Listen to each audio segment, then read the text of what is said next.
show. You can keep going. Yeah. You got it. That's Mike Dolce. Huh? Yeah, about 4 minutes, 3 minutes. Sorry, guys. That was Mike Dolce. He's in the house. He's going to be our in-studio guest today, so if you have questions for him, go ahead and put them in the comment section. This is a guy that people hire to get advice from. You get him for free for 2 hours here. So he definitely knows what he's talking about. He's really good at what he does. And he'll be here for 2 hours today. We'll also recap the Ultimate Fighter. You know who I think just walked by the studio? Mr. Belding from Saved by the Bell. Really? Yeah. Is he still alive? Yeah, you know what? I actually met him. The first time I ever met him was at a UFC. He was sitting right in front of me. And he had like 8 other dudes that looked just like him. And they were just kind of like the typical guys that go to, that are going out in the town. You know, they got their striped shirt. What other movie? jacket. He was in a movie where he was like not Mr. Belding, like, and it was really like he was the opposite of his character or something. I can't remember what movie that was. I don't know. He was like, real, like, gross. I was mad that Rod Belding wasn't there. What the fuck is George doing? What's going on? Anyway, Mike Dolce just stepped out for a second, but he will be back. Not Mr. Belding though. Not Mr. Belding or Rod Belding. Not Rod. Turn this down. We'll also be recapping Tough. Another good episode last night. A little less drama. Did we get our daily blast from our friend, the email? Yes. Okay. So around 10:45, you'll slide in after the second break. You're going to do that and then start the next hour with our Tough recap. All right? Because I think with Dolce, we'll get off to a fast start with his roster and catching up with him. And how you doing, Danny? What's this buzzing sound? That's what I was just asking about. I think it sounds like a headset. Oh, my fan? Or something. Oh shit. But it's only because his mic is on the table. Oh. Around his head. There you go. Oh, cool. We can't do it with the fan, man. I need that fresh air. Gets hot.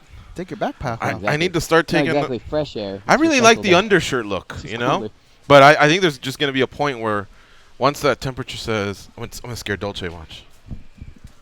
Here he comes. Coming up at 30. Did he scare him? He's going slow. He stopped. The door open? Yeah, ready, go. How does he move like that? And then on the football field, nothing. Did you hear Dolce scream? Yeah. Coming up at 10. Stand by.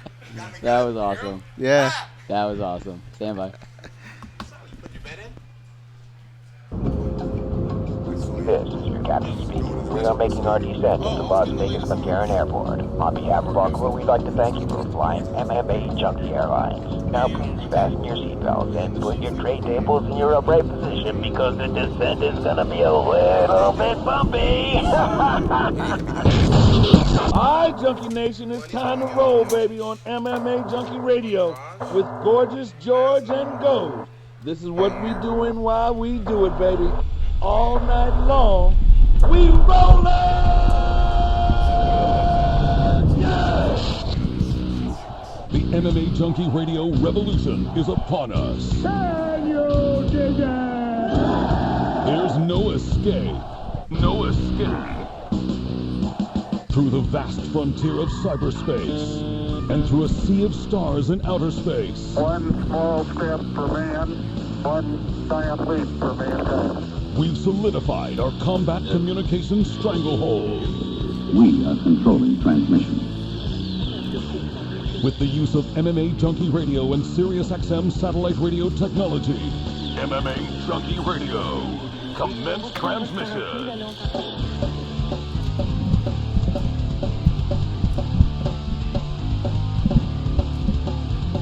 Live from MMAjunkie Radio HQ in the fight capital of the world, Las Vegas, Nevada. Here are your hosts, Gorgeous George and Ghost. From the fight capital of the world, inside the beautiful Mandalay Bay Race and Sportsbook, you are listening to the MMAjunkie Radio Show, the only show that matters.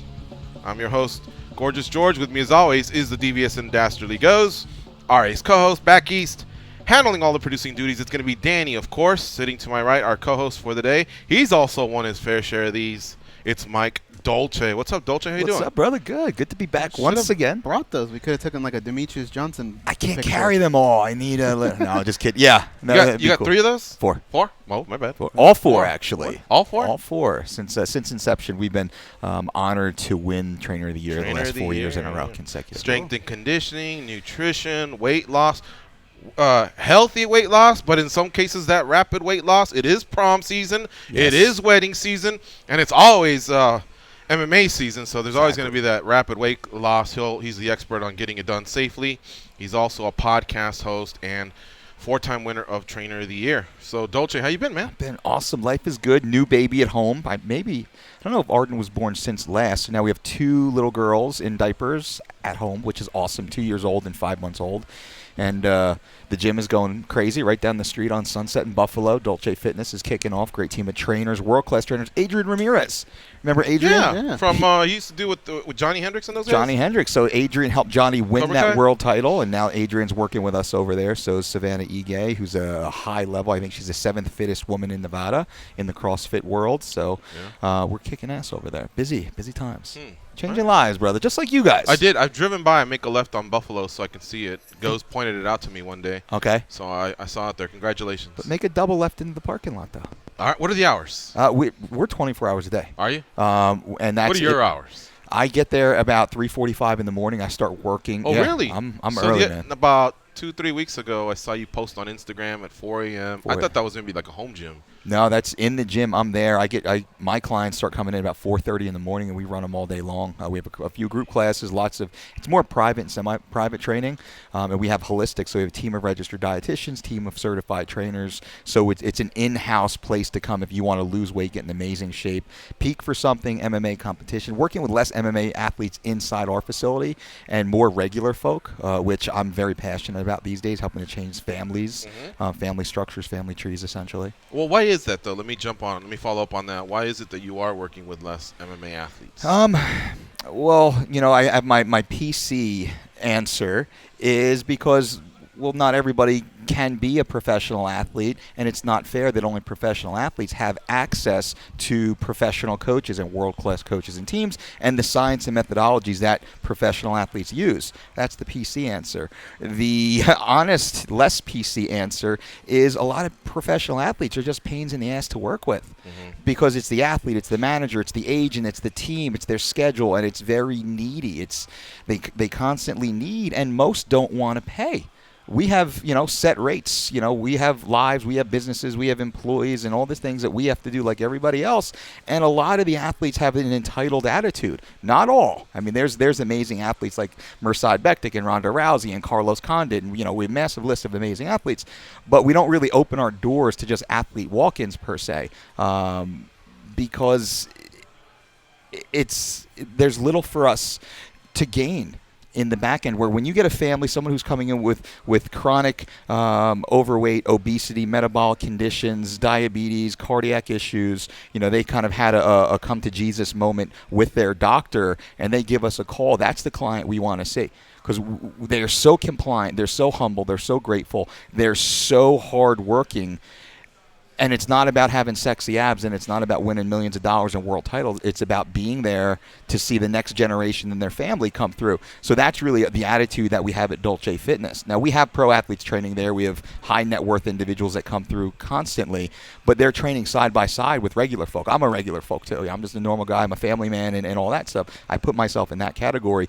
That's really what we want to do. We want to spread this information and make it accessible to the community, to the world, essentially, is what we're trying to do. You mentioned Ronda Rousey. Yes. So she's still part of your stable. Absolutely. She's a great friend. Now, she's not in competition. I'm one of her competition coaches. I see. And she's living her normal life right now. So Ronda's a friend at this point, but we're always linked together professionally. And so that explains her post of having another strength and conditioning coach or something like that about, 2 months ago, goes? Well, I think less than that, right? No, well, and what that actually was, I think that was a preemptive post, not by Rhonda, but by the individual whose office she walked into. And that was just a matter of, I don't want to put her business out there, and I don't think that's fair. But that was an arm's length transaction. It was almost as if you walked into a supermarket to buy a gallon of milk, and the supermarket tweeted, "Hey, look at our new client." So it what? Could you fault him though? I mean, I am fault. Gorgeous George. You are getting milk from these guys. You know, I mean, how can you fault those guys? Yeah, I mean, I spoke stir up a buzz in the store. You know, and it creates. And I spoke with Rhonda about that directly after. Hey, what's up with that? And she told me exactly what the situation was, and it in no way affects our relationship on the professional level. But it's just what she's doing in her normal life, living in Southern California, which is awesome. And that's what we certainly, in part of our curriculum and our principles is.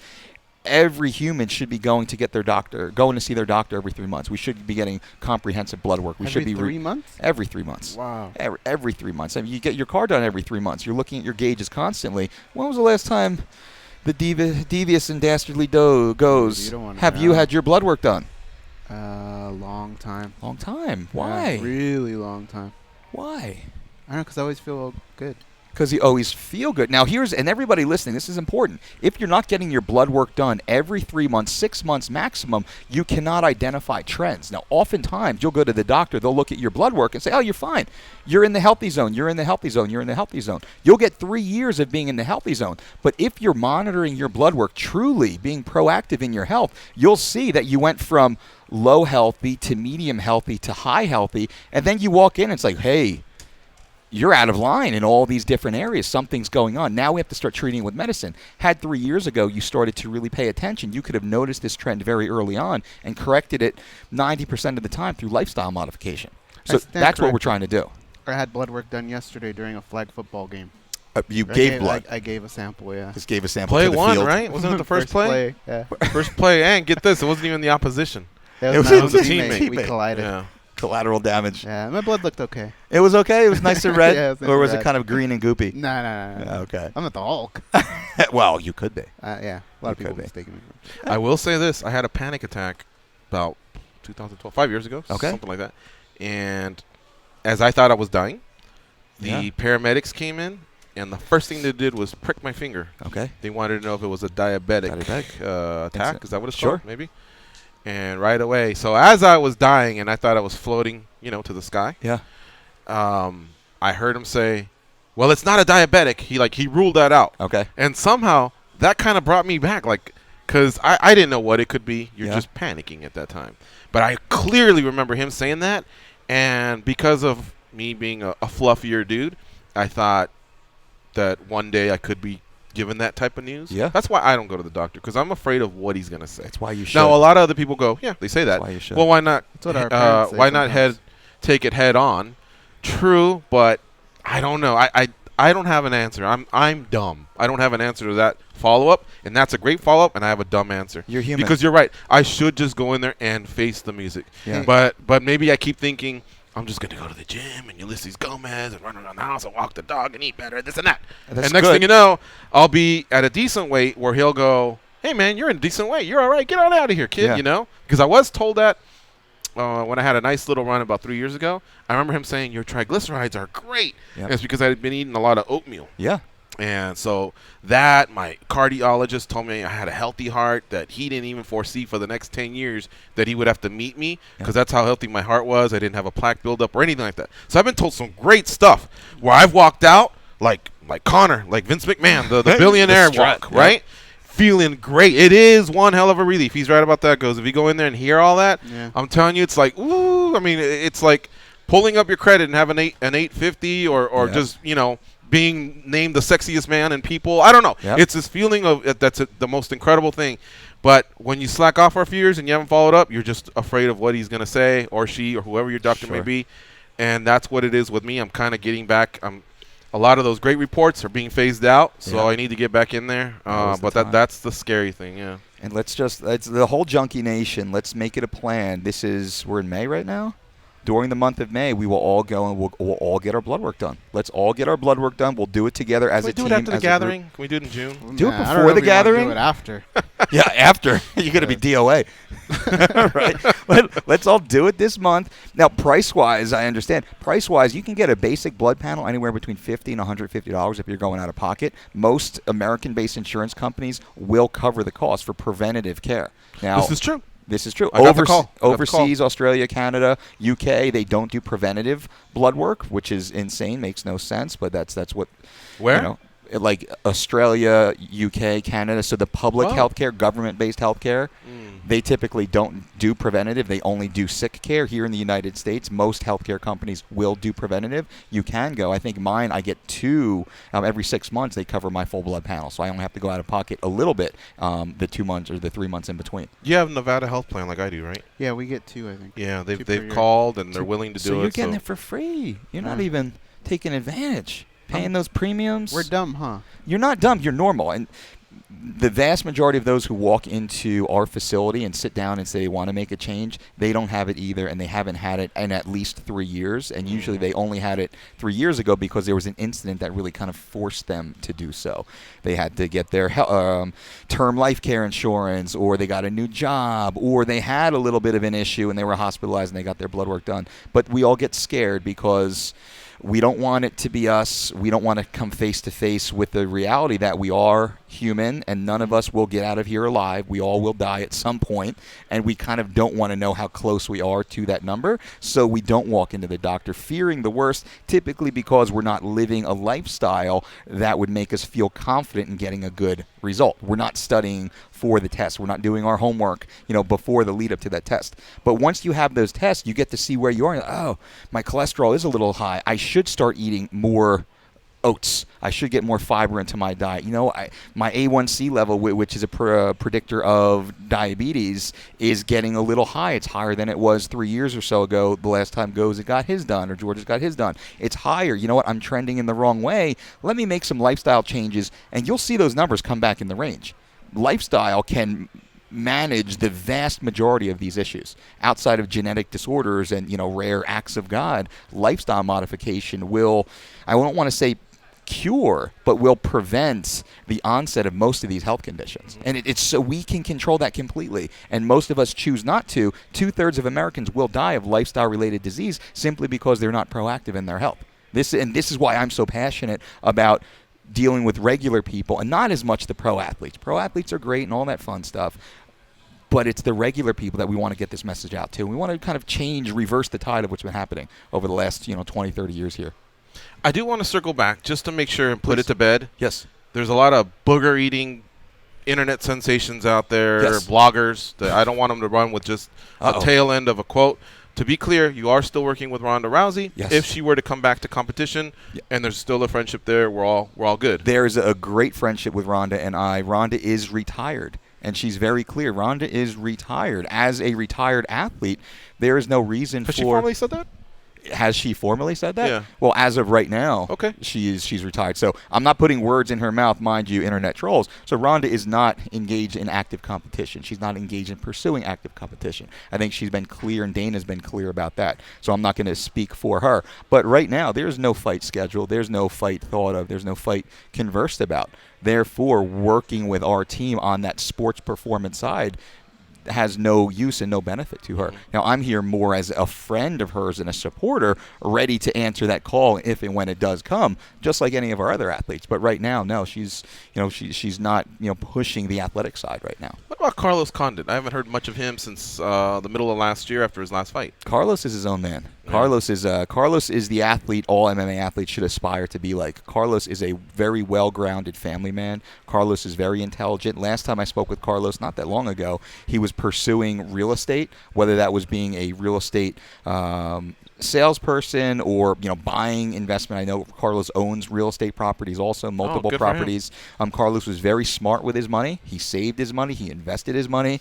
You don't see Carlos Condit driving around in yellow Lamborghinis that he can't have, or He doesn't have a shoe collection, that's for sure. He doesn't have a shoe collection. Carlos has. Collection. He's still wearing his Hayabusa gear from like WEC days or whatever the hell he was wearing back in those days. Carlos is one of the rare intelligent MMA athletes when it came to the positioning of his career and him knowing where he wants to be after his career. Carlos Condit is going to be very successful post-MMA career, though he's still in the game as far as I understand. There's no, quote, retirement from him as of yet, and he'll probably come back and beat up a couple more guys. I hope so as a fan to see him come back. But Carlos is going to be good, man. Beautiful family. He just had a new little baby, so he's got two little ones running around the house, similar to myself, and that takes some time too. Mirsad Bektik. How's he doing? Mirsad shaking off that loss, dusted himself off yet? Yep, 100%. So right after the loss, Mirsad came and stayed here in Vegas with myself and my family for a week. You know, Uncle Mirsad. He was amazing with our daughters, and just he's family to us. And then he's gone on a little, a walkabout in a way, traveling. So he's helping Terrence Crawford, who's a professional boxer, high-end boxer. He's working with Terrence. He's awesome. He's been up at TriStar working with Faraz and George St. Pierre. He's been in New York working with John Danaher, Renzo Gracie. He may have popped over to Marcelo Garcia's. He was down in North Carolina working with one of our other athletes, Coleman Scott. Coleman is the 2012 freestyle bronze medalist for the United States in the Olympics. Mirsad went down, worked with Coleman and Jordan Burroughs. So you can imagine what a young man like Mirsad Bektik is doing right now. The next time he comes back, we're going to see a completely new version of Mirsad Bektik. That Elkins loss was the best thing that could have happened to his career, and he knows that, he sees that, and he's living that. Mirsad Bektik will be a world champion by 2019. All this hopping around, the next time he's in Vegas, can he hop on down Sunset and come visit the boys at MMAjunkie Radio? I will guarantee it. I guarantee it. All right, cool. Because otherwise, the fucker sits in my backyard and just drinks coffee and plays with my daughters. Just hangs out. He's the sweetest, nicest, most normal guy. Down to earth. Yep. Not looking for fanfare. He's not doing anything Vegas. Just real low key. So he's not at the Rhino? No? He's not at the Rhino. He wouldn't. When's the last time you went to the Rhino? Be honest. The last time I went to the Rhino was everyone can answer that question. in 2008 for the wrap party of The Ultimate Fighter Season 7, which I was on as a castmate, and they forced you to go. Was that prior to limo windows getting kicked out? It was. Were you in that limo? I was not in the limo. It was the same night though the limo got kicked out. Yeah. I just kind of went there. Tell the story. How was it? Like, hey everybody, let's go. Was it a surprise? Was it a relief? Was it fun? It was. So you get out of the house. 2007. It's cool because Jesse Taylor, he's on the show right now. Gerald Harris, my boy. He did great, by the way. Jesse? Yeah, in his first fight, he did great. I don't know if you're keeping up with the season. I have. We don't have TV, so I don't watch at all. At all. At ATV or cable? We have a beautiful 75-inch Samsung Smart TV hanging on our wall. But there's no satellite dish. There's no cable in the wall. No satellite, no cable. The only thing we do have is like Amazon Prime. We have Apple TV. We have that, but we call it curated watching for our daughters. Mm-hmm. It's more educational. It's very princessy, and we're very conscious of what influences we allow into our home, specifically into our daughters' minds. And we don't have any plugged TV because TV is they're only selling you shit. Mm-hmm. Right, I can curse, right? Yes. They're only selling you. Fuck yeah. They're only selling you. Actually, my daughter might be watching right now, so I'm going to try not to curse. You can curse. They're only selling you shit. They're selling you this false life of what it should be. They're selling you a false representation of how you should view the world. They're selling you what you should be purchasing and what you should be wearing. But 110 million of us do watch it. I know. But what about, the fights and other sports? I do have. That's my $9.99 the Fight Pass. So when the fights come on, I buy them, or I go to my brother's house. I'll watch the fights. I don't even watch the fights very much anymore unless and the NHL playoffs. I don't know. NBA. I know the New York Rangers and the New Jersey Devils. Playboy Channel at night. Well, that's what iPhones are for. iPads are for. Come on. Tube. Dolce. Tube 8. What is it? 8 Tube. 8 Tube 8. One of those. I wouldn't know. Wait. I want to circle back. He's telling the story, and then is that cool? Yeah. Okay. Because we'll space it here. Ultimate Fighter. So they pull you out and they go, let's go paint the town pink. So finally, being in the house for those 6 weeks, it's like Lord of the Flies. Hopefully you guys still read books. Go read Lord of the Flies. Read it in grammar school or whatever. It's just it's an insane asylum, and the production staff tunes the cast members up to go insane, and they go insane during the show, and then they film it and they break everything down. And someone yells at you for breaking everything down, and they give you a bunch of alcohol. And then you break everything down again, so you go crazy. So that's finally over. It's wrapped, and then we have our big party with Dana, which is a beautiful dinner, and it was awesome. Dana did a great job. I remember Gerald Harris stood up and did some stand-up comedian work because Gerald's now a working stand-up comedian, which is awesome. Gerald comes up and kind of does his bit, and we all just hang out and have fun. And then it's like the van. All right, the vans are coming. They put us in the vans, and they take us to the Rhino.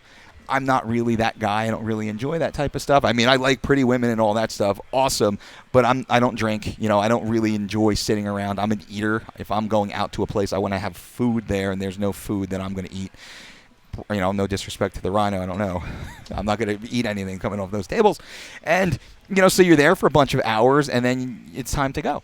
So I leave, I go back to the hotel. A couple of the other guys. No lap dances? Nothing? No lap dances, none of that stuff. And it's, and so we all got $500. Because I heard when you go with Dana, there's these coins. There's these, yes. Rhino coins or Rhino money or who knows what, and I've heard he's passed out. I won't say the amounts, but I've heard he's passed some out to his entourage, and you have to use it. It's not like you can go to the window and go, I'd like to just have the money. Yes, you can. Oh, you can? Yes. Oh, that must have changed. Well, that's what I did. Actually, I went to one of the girls, Okay. and I gave her $100. I got $400. And that was the deal. So she washed the cash for me, essentially. Sorry, Dana. And I brought that money home. And literally, I remember I used that cash to buy groceries the first week back from The Ultimate Fighter. Oh, not bad. Okay. So I was like, because I think we got $1,000 a week back in those days. Which stripper was it? Cinnamon? Chandelier? I don't. Skittles? They beautiful. All you guys would know. Uh-huh. They all look the same. All great. All nice young ladies. Georgia They're all Peach? studying to be doctors. Heavy Metal Honey? You know all these. Well, they're all pretty cool. We keep in touch. Do you? Facebook, Okay. You got the Instagram? Snapchat. Snapchat? You show me? During the break. During the break? Okay. This is a serious show. This is? I know. This is we got to circle back to all right, so then the night's over, and you weren't in the limo? I was not in the limo. Okay. No, I think because that was like the after party. I see. Like, I'm like, the after party is past my bedtime. Mm-hmm. The after party is like, I'm waking up. I'm up at 3:30 in the morning starting my day. So Did you guys go back to the Palace Station that night? We were all staying at the Palace Station. I go back to the Palace Station. I forget who else. One or two of the other guys, I forget now. Maybe Jeremy May, who actually wasn't a bad kid. He got a bad rep, and he just played. Oh, he's the guy that built up into a heavyweight, right? Yeah. We had him on the show. And did pretty well. He did. He has had a good run. Didn't he headline in Japan? He was big. Or one of those cards. I'm getting things crossed up. Yeah, but it's good to if you reminisce. think about it, Dolce's probably waking up as Jesse's coming home. So did you hear about it? Like, I heard about word it. Trickle out? Who did I hear about it from? Now, let's go back, because I remember, so like a week later, I get a phone call from Brandon Scene. Most people forget Brandon Scene. Brandon Scene was the military dude. I think he was a Marine. Apologize if he was Army. I know there's, conflict between those two, military branches. But he was a military man, spiked hair, had some tattoos, really fit. Scene calls me, and he's like, yo, did you get a phone call? I'm like, for what? He's like, I got a phone call from production, freaking out, saying that they're going to sue me for, X number of dollars for leaking information about the show. I'm like, what are you talking about? Because at the wrap of the show, I think I'm allowed to talk about this stuff. At the wrap of the show, they make it very clear you signed a contract, and they go over the contract, what you can and can't say, how you can and can't engage with the media, and it's all pretty common sense stuff. But at the end, they say, and if you breach this contract in more colorful language, we will fucking sue you. $5 million or something. We will sue you for $5 million. We've had to sign it as well when we go in there and interview the cast. We've done it a few seasons. We haven't done it in about 10, but we'd get a chance to go in there and interview the cast. Yep. And we had to sign, and I think the rumor was it was $2 million. Got bumped to $5 million. It's big. Yeah. $5 million. And like, it's 10 years later. I'm still scared to talk about it. That's how scarred I was from that. I was like, and the people in the room, like, it wasn't UFC staff. It was a bunch of suits that came walking in, and I forget their titles, but they were legitimate. And they're going to sue you. And Brandon was like, I don't know what the fuck to do. I didn't say anything. And somebody eventually, they thought that somebody had said something. And then it turned out like a week later that it all just got washed away. It wasn't Brandon. It was like somebody. I mean, he did kick out the limo in front of valet and the general public. So that would have been a tough one to. It was everywhere. And then like all the guys on the show, we started to kind of like find out, holy shit, Jesse's not going to be in the finale. And even the full story didn't come out. To me, I'm a little retracted from the full kind of, not gossip, but that kind of information chain until the show actually happened. And that was, I think, at the Palms, at the joint at the Palms, before we really understood the severity of what happened, and they kind of played that, package of how Jesse was getting pulled from the show. So we really didn't know the full extent of it. Yeah, this one's called Redemption this season. Okay. And if anyone had a redemption story, it's him. Making it to the finale, getting pulled. So I've kind of been rooting for him a little bit. He's an OC guy. Yep. He's a good guy. Went to Cal State Fullerton, and his first fight was typical Jesse, taking someone down, but he really made it an exciting brand of grappling. Yeah. He was always advancing his position, ground and pounding, Yep.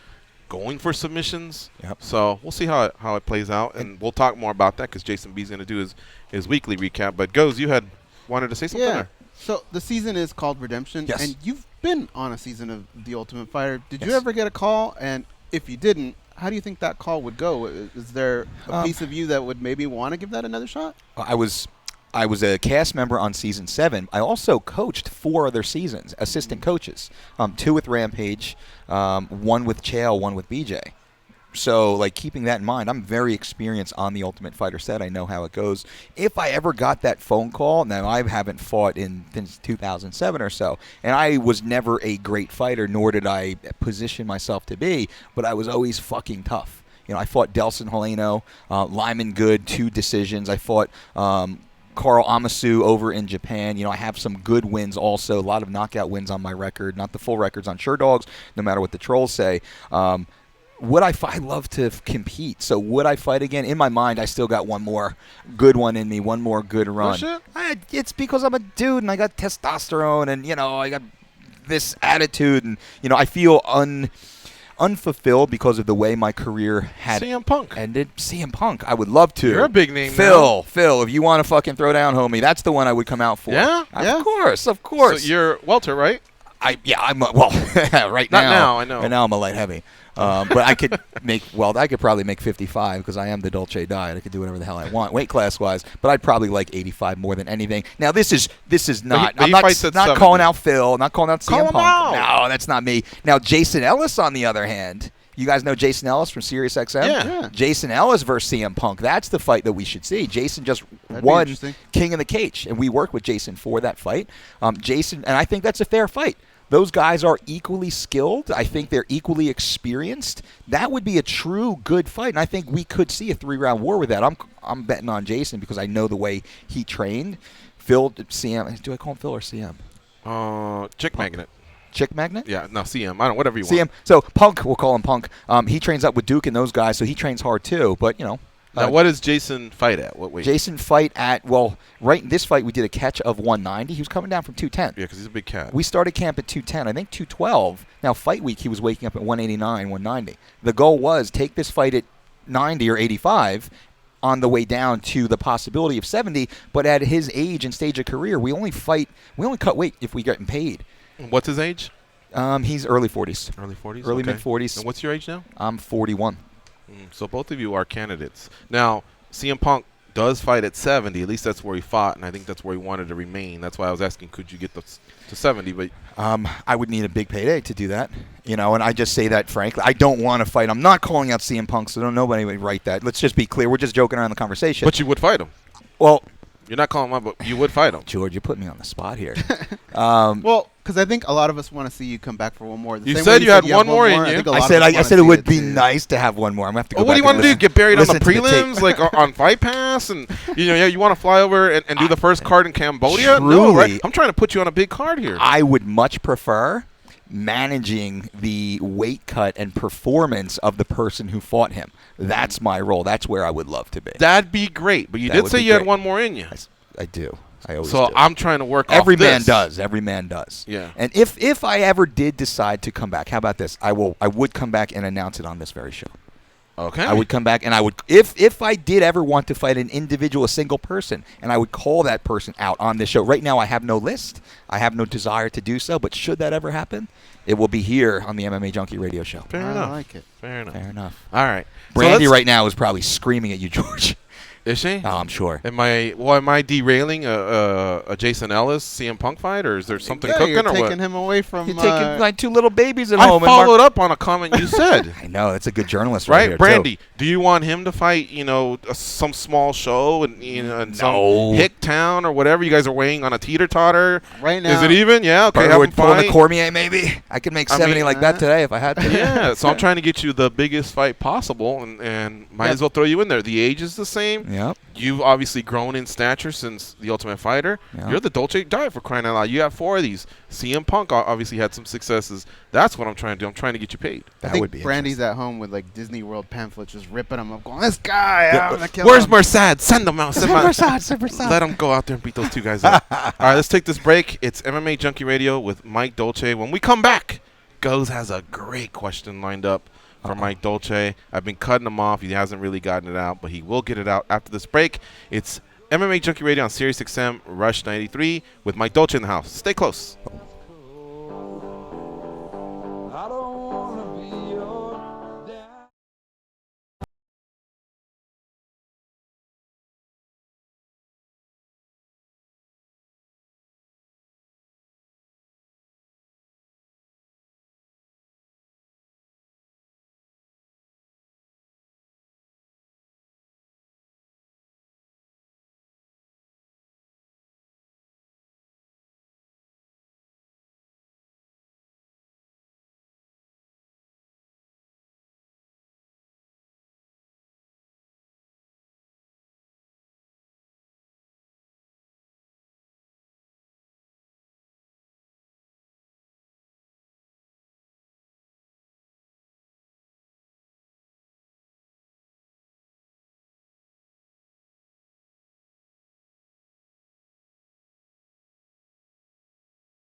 to link into the MMA Junkie Radio Network. Hit us up on twitter.com at MMA Junkie Radio.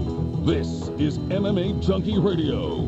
Here are your hosts, Gorgeous George and Goes. Okay, Danny. Or, sorry, not Danny, but Goes. Hi, I'm Danny. Hi. Yeah, I goofed it all up. I thought you were Danny's gonna our say something producer. I thought you were going to say something about the song. No, I'm going to say something about, because I thought we were coming back to a Beatles song. But what's today's That would have theme? been smart. Listener pick. Today is the listener pick. Listener's pick? Which one's this one? Yeah. This is What I Say by Ray Charles. I like this one. Yeah, I like this Yeah, one too. go ahead. Pretty cool. Yeah. All right. Well, let me tell you, though, regarding the Beatles, the most influential rock band of all time, they are getting their own channel. SiriusXM proudly announces the Beatles channel, here are the Fab Four, 24/7 on the band's one and only official channel, SiriusXM Channel 18. The Beatles channel launches exclusively on SiriusXM May 18th. For more information, visit SiriusXM.com/Beatles. Bam. Mike Dolce here in the house with us. Hey. Goes, I've been kind of hogging up the stage. Fire away. What you got at Mike? Yeah, well, my great question was about, I'm going to put it up here on the board. All right, let me get out If of you the go way. to MMAjunkie.com, you can purchase our 10-year anniversary MMA Junkie Radio t-shirt. Yes. And you get free shipping. It's just in time for the Junkie Gathering. There's another shirt here. It's 2,500 shows. Wow. And our Junkie Nation t-shirt. So make sure to get on that, support the show.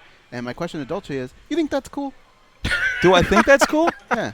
I think that is extremely cool that we can go to MMAjunkie.com and we can purchase the MMA Junkie Radio commemorative shirt. Is that the Yeah, true I term? think that's Celebratory shirt with free shipping through this weekend. Believe It's that. probably limited supplies, so you have to buy now, I'm assuming. These will sell out. So maybe the, first 100 or so people get a personalized handwritten note from Goes. I don't know. I'm just saying. Not handwritten. Have them type it out. Yeah. Okay. Going back to what I had initially Well, asked you. thank you to our good friends at Threadless.com for facilitating that. Awesome. Support from our staff. I will buy one Our of those. general manager, Chris Perone, our editor-in-chief, Dan Stubb. That's really cool to see that on the front page. So going back to what I was asking you about the Ultimate Fighter. Yeah. So you've popped up a couple times in the clips because they talk about Jesse Taylor. Yep. But James Krause is on there. Yeah. And he's talking about he has a contract with UFC. Yeah. But it sat so bad with him, his loss on the Ultimate Fighter, that he wanted to come back for that redemption. Yeah. For you, how long did it take you to get over it, or is it something that you just never get over? I got over it as soon as the ref calls a fight. It's done. I got other shit going on. Put it in the back? Put it in the back. Move on. That's what we are as humans, right? We put a challenge in front of us. We go out there. We test ourselves. We either, come up with a win. We come up a little short, and that's over. We move on to the next challenge immediately. So I don't live backwards. I don't even live, looking forward. I live right now where I am right now. I think that's the most important thing for me. Hopefully, for other people out there, there's nothing that chews away at me. Nothing that eats away. I'm very happy. What's the house mentality? Because not only if you get a loss, do you get the loss, but you have to go back and see that guy, right, later on that day in your house and perhaps for a couple weeks. What, for the most part, the house mentality, what is that like? Depends on the person. So the house really turns up the volume on who you are as a person. So if you're a fucking degenerate, you're going to be a bigger one on the show because you can get away with it. If you're more kind of quiet and maybe peaceful and cerebral, I think the house is going to turn that up a little bit too. You're going to be a little more quiet, reclusive, and just kind of watching what's happening. So because I had on the show, I won my first fight through a knockout over Prince McLean. Second fight, I was choked out in the second round by Jesse Taylor. As soon as that fight was over, no big deal, and I was immediately friends with Jesse. I mean, you probably see us cooking.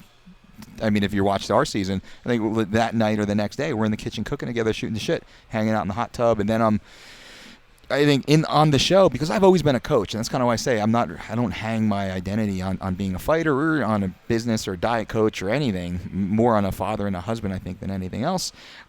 But on the show, I cornered every single one of the athletes on Season 7 on Team Rampage, and I cornered 2 athletes, one being Matt Brown, God, I forget the second one right now, on Team Forest. So I cornered every Team Rampage, and I cornered 2 of the Team Forest fights because you could see that I was just naturally a coach, and the guys naturally wanted me to be there and help them, assist them, and be in the locker room and kind of go through the process. So as soon as the fight was over, I probably just put my coach hat back on And I was just there to help facilitate and help kind of, these guys get through the house. And being a coach on 4 additional seasons of the show, I saw my responsibility not so much in cutting weight, but helping these young men and women. Team Melendez also helped Gil on that one, helping these young men and women transition through this murky water of the Ultimate Fighter house and the craziness, because it's not reality. Helping keep them sound and settled and walk them through the show, knowing that they can have a big career on the outside. Once they do get through this psychotic episode, they can walk out with good careers, whether it be in the fight game or something completely unrelated. So I really tried to facilitate that. It is UFC 211 fight week, so please come with your predictions. Any thoughts on that? If you haven't heard, by the way, Henry Cejudo is out of his fight with Sergio Pettis. He injured his hand. I guess it was a pre-existing injury, and he must have heard it here during fight week. Mike Dolce is here to also answer your questions. Let's turn it over to Junkie Nation. If you want to join in and follow suit, it's 866-522-2846. Brian from Boston, what's up? Hey, guys. Hey. So I saw this morning that Mr. White has called off the George St. Cyr fight with Bisping, and I, for one, couldn't be happier. I'm tired of George's. I'm in, I'm out, I'm in, I'm out. I'm kind of in, I'm kind of out. I'm glad. I'm tired of him. He went away 3 years ago because he was hearing voices in his head, if I remember correctly. So I don't even know why he's contemplating coming back. And he's been holding up that division, and I'm happy that Dana said enough on him. Yeah. I just heard that, or from you. You heard that, guys? Yeah, yesterday. Yesterday. I mean, on UFC Tonight? Yeah, I think it brings back. No, I think he made the comments to like Fox in Australia or something like that. But I think it's a good idea, man. It just makes sense. That's the one division where just crazy shit's going on, and Yoel deserves it. He really does. It sucks that people had to wait this long, but in a way, I think it's a good thing for Michael Bisping, because Michael Bisping was taking fight after fight after fight, and I think maybe that rest was probably good for him as well. As far as GSP, what does that do? It probably could possibly open the door to maybe the Tyron Woodley matchup. Who knows? But I think it kind of closes the door on 185. Yeah, Interesting. You want to go, George? Go ahead. No, GSP had put out a statement the other day. I think he had cleared his 2017 and 18 and was ready to fight in 2009. I'm just kidding. But he said he'd be ready to fight. October to November, and I think that was just the final. He said straw. after October, right? Now recently Dana said that he had moved it to November, and that's just too long to wait for all this to pan out. Plus, you're getting an athlete that hasn't really competed in a while. I mean, just who knows? Bravo. There's too many things. So. Bravo, Dana White. Yeah. I'm down with that. I'm good with it, too. All right. Brian, anything else?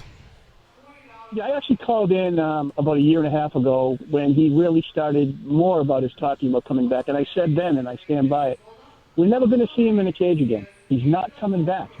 And now that he's pushed it past July, if I'm not mistaken, that's already 3 years. So I think he's just going to keep doing the Brett Favre thing, but we'll never see him in a cage. The guy was a great fighter. I enjoyed his fights, but until he actually just stops the crap, puts down the hockey puck, quits listening to Rush, gets back in the octagon, I'm done talking about that. And what do you think George's... Gentlemen, what's George's motivation to do this? Is he just trying to stay relevant and position his brand so he can get bigger sponsorships outside of the sport and stay a blue chip commodity? I personally think George St. Pierre is the greatest mixed martial artist of our time, possibly of all time, but that's much more difficult to truly make that statement. But of our time, George St. Pierre, because of the body of his work, what he had done, who he had beat, I think he reigned supreme. Now, if he continues to try and come back, he can ruin that. Because that means he's still competitive, he's still active, and he goes out there and he muddies the water if he creates a lot of dissension around who he is, his brand, and he goes out there and underperforms from what his body of work already shows. That could hurt his overall legacy, from my opinion. I'm more of a hardcore fan. It won't take away the wins that he has on his record, but it'll certainly dilute who he was when he walked away. He walked away as the reigning most dominant champion. I mean, was he the most dominant champion in UFC history? I believe so, yeah. I think the way who he took on and what he did to them. Everybody. A few extra finishes would have been nice, but if he's not one, he's two. There's been some great ones. That's a great discussion, but he's definitely up there. Yeah, but I think basically to answer your question, it's like a pie chart. I think some of it had a pie is like when you have this crust and like a flavor and some whipped cream and a cherry. You know, it's not. I know it's not really part of your kind of world. like what you're gonna throw in his face in a little bit. Okay, gotcha. So I think I think he saw what Connor was bringing. Yeah. Like, holy shit, paydays are bigger now. Yeah. I think it's competitive juices. Yep. And just maybe that last fight, people saying Johnny should have won or whatever. Yep. I don't know. There's Johnny a little bit of that, but I think a lot of it has to do with money. That's how I scored it. Let's talk to Jeffrey in L.A. What's up, Jeffrey? Morning, Gorgeous George. Goes. How you all doing this morning? Good, and you? Dolce, Hey. Well. Still breathing. Thank you for asking. Good. And it's time to cut the nonsense. Michael Bisping, you are the UFC middleweight champion. Defend your UFC middleweight title. Here are your two fights, Yoel Romero or Robert Whitaker. And if you refuse to fight them, then strip that dude of the title. There's been too much nonsense lately. Yeah. Everyone wants to be Conor McGregor, but there's only one Conor McGregor. He's lightweight champion. Michael Bisping, the GSP fight, it's not there, man. November is ridiculous. You've already got one ridiculous matchup with Dan Henderson. It's time to cut the BS, fight Yoel Romero, fight Robert Whitaker. Those are the two fights in front of you. Those are the two top contenders in middleweight. Luke Rockhold, fight somebody. Yeah. Nate Diaz, fight someone. Nick Diaz, fight someone. Okay? All these big super fights, they're not there for you. You either want to fight or you don't. Or you're a fighter or you're not. Stipe Miocic, he's winning the title. He's winning the title fight on Saturday. Thank you, guys. There you have it. Jeffrey from L.A. spitting some venom. Boom. We'll talk more about this. We got to take this last break. It's MMA Junkie Radio on Sirius XM Rush 93. We'll find out what happened today in the history of mixed martial arts. We'll also have our Tough 25 breakdown for Episode 4 with Jason B. And we'll keep talking about this news. Dana White laying the hammer down, saying Michael Bisping will now defend against Yoel Romero.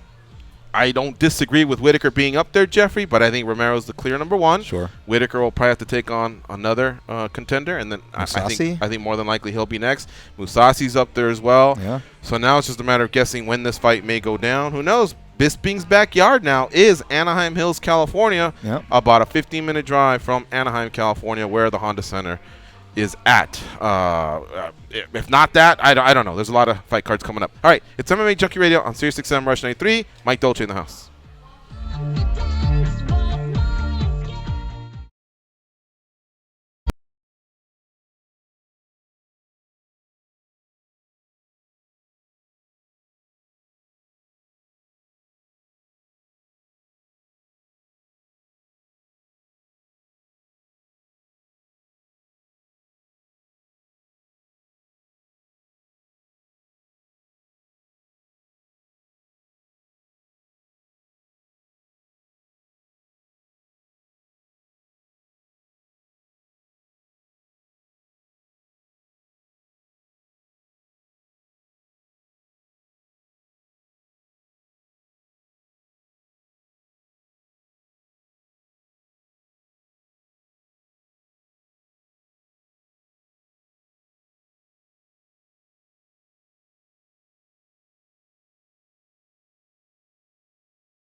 damn it. They pat down TSA agents because they don't know where those people have been, and because they can. They are Gorgeous George and Goes, and this is MMA Junkie Radio. All right, this is Mike Dolce here, co-hosting with us, 4-time Trainer of the Year, and Goes is going to take over the questioning here for this last minute or so. Go ahead, Goes. Well, I was mentioning to Dolce that when they brought up the idea of the UFC campus and everything that would be available, Fit, the first and only diet and exercise program ever endorsed by the UFC. So I have a long-standing history in this exact field with the UFC brand as a whole. Being that I work for athletes, I don't work for teams, I don't work for management companies, I work for the individual athlete themselves, it would be difficult for me to work for the promoter while also working for individual athletes. Let's say I am working with a Ronda Rousey, yet an Amanda Nunes or a Chris Cyborg or a Holly Holm has an injury or wants to come in and train. They walk in and they see my face there. They say, well, shit, you work with someone else in my division. Why are you going to give me the best health possible? Could be a conflict of interest. The biggest issue is I am a terrible employee. I'm a business owner. I've been a business owner for the last 15 years, doing what I'm doing with the Dolce diet and building our brand. And I say that out of respect that I would not be good. And I said this to the UFC team back during the UFC Fit days, is I'm a terrible employee. I'm not a 9-to-5 guy. I'm not a Monday through Friday guy. I'm a Monday through Sunday 24-hour-a-day guy. I get the job done. I've never missed a deadline. I've never missed an appointment. I've never had an athlete miss weight or underperform. I know exactly what I'm doing. I have a team that works with me alongside that is employed by my company or companies to do this. So there's multiple conflicts of interest. Now we have UFC athletes weekly who call us, and other, UFC and Bellator and Lion Fight, and then NFL and CrossFit and all the other sports that we work with, of course. NFL? Yeah. They're calling Dolce? Yeah, of course. Of course. It's this MMA world is very small. That's how we're going to start off the second hour. Ooh, Let me there write we those go. letters down. Dolce, I don't want to cut you off, but we are up here against another commercial and a sports update, and I want you to be able to, take your time with that answer. So to finish here, who's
time it, and then you guys do it, team, and whoever had the fastest time wins. That's what we do that with plates sometimes in the gym. Dang. Yeah, buddy. Thanks for showing up, Ralph. There we go.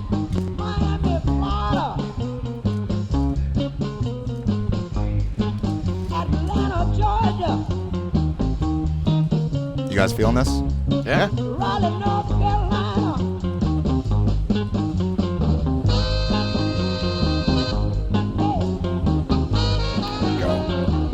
This is what I would play as I'm taking a shower in the morning to get ready for my day.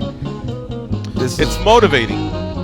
You hear something like this in the arena, and if you're engaged in conversation with someone, you go, oh shit, who's coming out? Who's walking out? What's happening? What's happening? You know, it's an attention grabber. Yeah. This would be Mike Dolce's song if he were to ever walk out. And it's Night Train, you said? Night Train. James Brown. All right. I'm a big blues fan. Yeah? Yeah. Cool. Second hour of the MMA Junkie Radio Show. We got Mike Dolce in the house.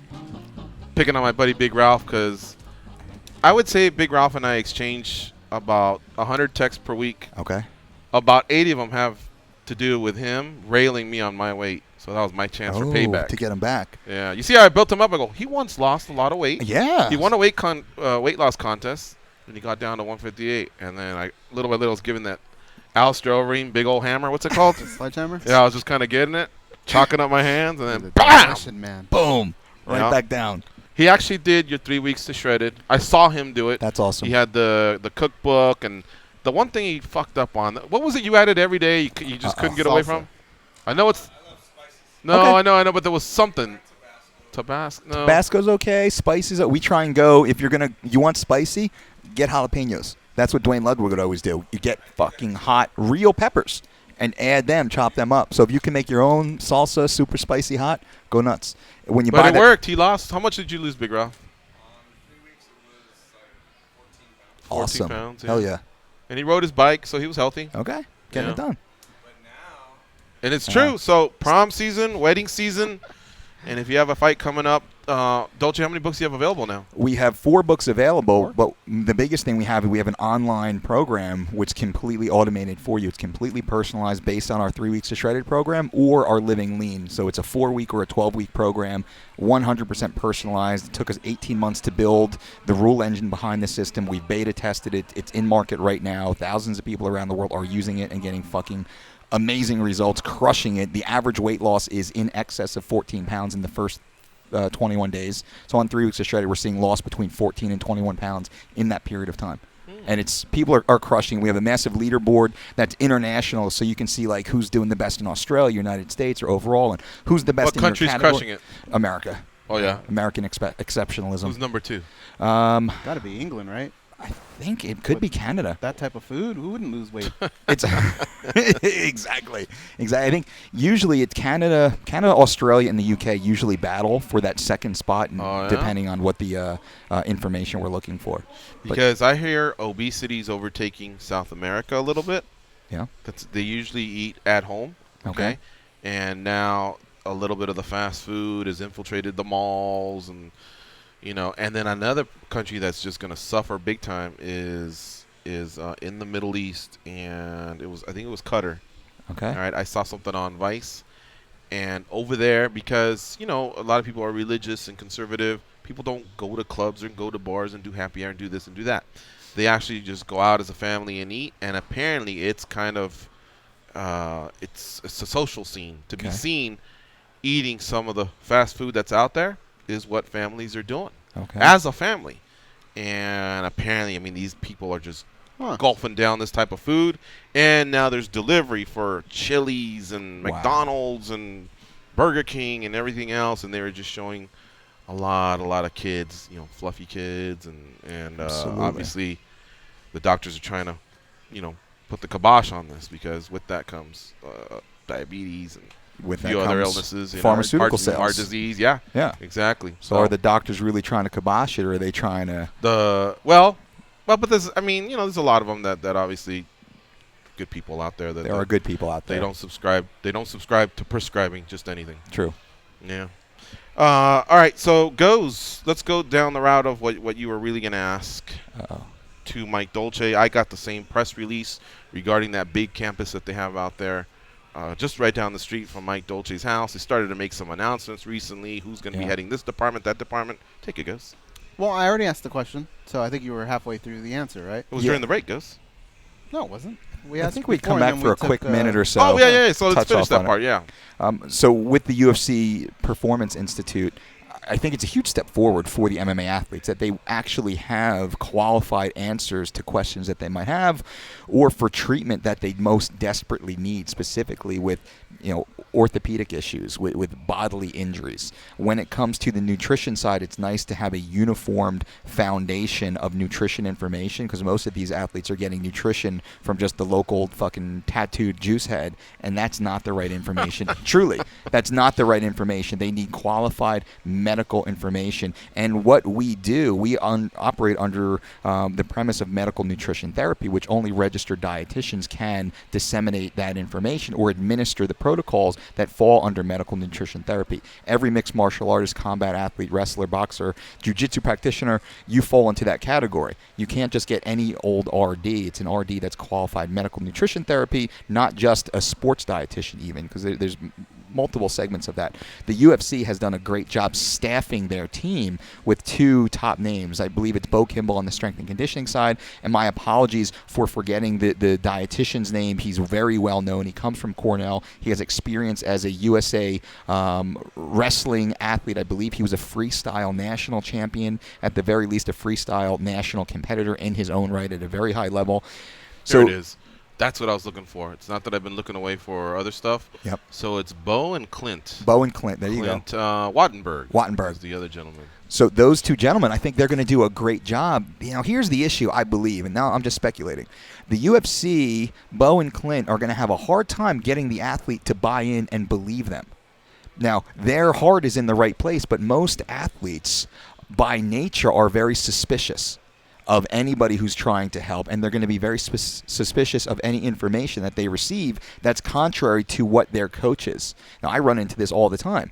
The athlete has 2, 4, 6, 8 different coaches. Those coaches don't agree with each other. The striking coach and the boxing coach constantly battle about what stance they should be in or what combos they should throw. The wrestling coach and the jiu-jitsu coach constantly battle about what position is the dominant position or where they should be taking the fight.